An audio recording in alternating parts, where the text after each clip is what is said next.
The Lakers just got rid of their most prized young asset. The guy that they wouldn't give up for Kyle Lowry. The Lakers are always in trade rumors to get good players for whatever reason, and there's always been these rumors that they wouldn't give up Talen Horton-Tucker. He was the young guy with all the promise, all the potential in the world. There was a lot of clowning going on in the direction of the Lakers franchise just for that. A lot of people will call this guy talentless Horton-Tucker. I don't think that's fair.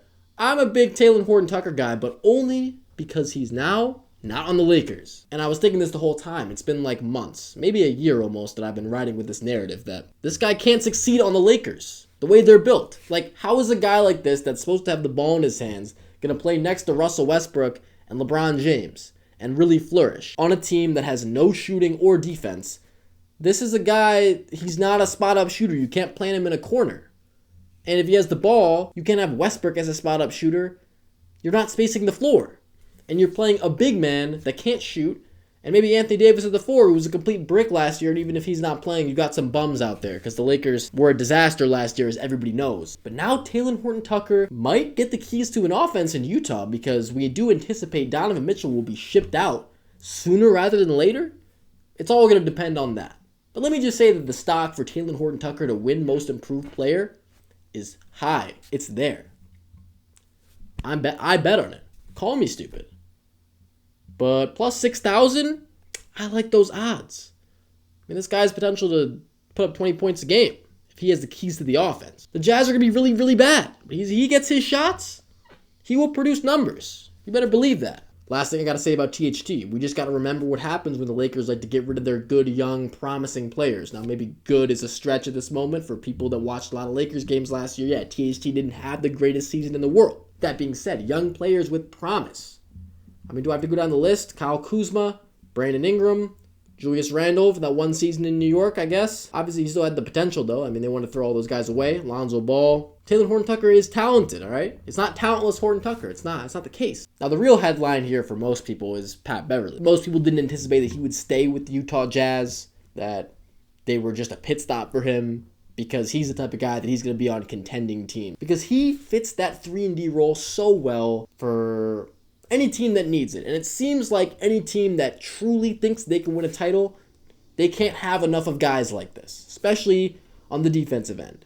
That intense vocal leadership is another thing that's going to help a team like the Lakers and any team that needs it, that good locker room presence. But hard-nosed perimeter defense and aggression, it does add just a level of grit that a team like the Lakers is in desperate need of.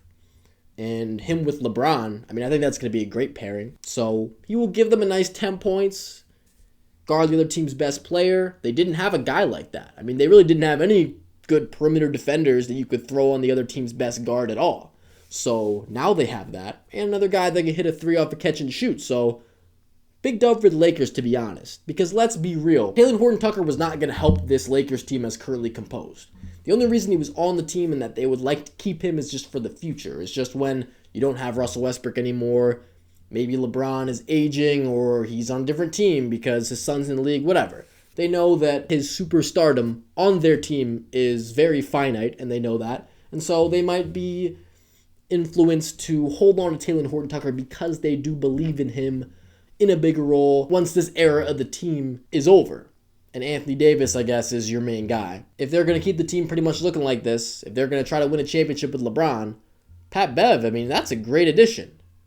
The problem is they just don't have enough around that. I wouldn't even say this if Russell Westbrook could play with these guys.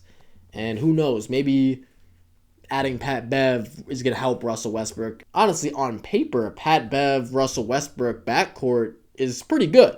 But they don't like each other. And I don't know if that's going to change. I mean, this is years and years and years of beef. And we're just going to kick that to the side, act like it didn't happen. There's a lot of passive aggressiveness, I think. I don't know. Who knows what's going on behind the scenes? There's got to be some drama, I mean, between the stars of this team, Russell Westbrook. There's no way that the organization or LeBron wants Russell Westbrook on the team next year. I'm hearing rumors that because they acquired Patrick Beverly, now Russell Westbrook is more likely to be moved. I still don't think they're going to get anything formidable for Russell Westbrook. I don't know why they even thought they had a shot at Kyrie with Russell Westbrook and a pick and Taylor Horton Tucker, whatever. You don't have enough assets. Who wants Russell Westbrook's big-ass contract right now?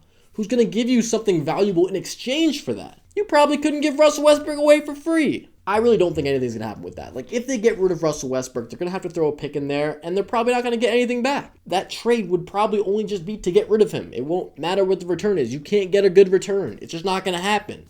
Unless you give up something else of value. What is that going to be? What could that possibly be? Yeah, I mean, I think the Lakers are going to act like they're contending. They're going to say, you know what, we have LeBron James on our team. We have Anthony Davis on our team. And that is as good of a dynamic duo as there is in the NBA. And whether that's delusion or whether that's true, we're going to find out. If they can play a full season, healthy season, maybe that could work and get them into the playoffs. A lot of that is going to hinge on what Russell Westbrook gives them. If that team gels, obviously you need defense and you need three-point shooting. Pat Beverly addresses that. Still three-point shooting. I mean, you're not looking very good in that category for sure. Still, you do need like a Buddy Hield or something. Hey, maybe they'll trade Russ for Buddy Hield, or that's like the type of thing they need to do. I still don't see why Indiana would do that. Like, why would you want Russell Westbrook? Who wants Russell Westbrook? Yeah, in theory, it's a good trade for the Lakers, but that's only if they can contend for a title. If their future is they just mortgage away their future, then it's done. As long as they're not rewarding themselves for it.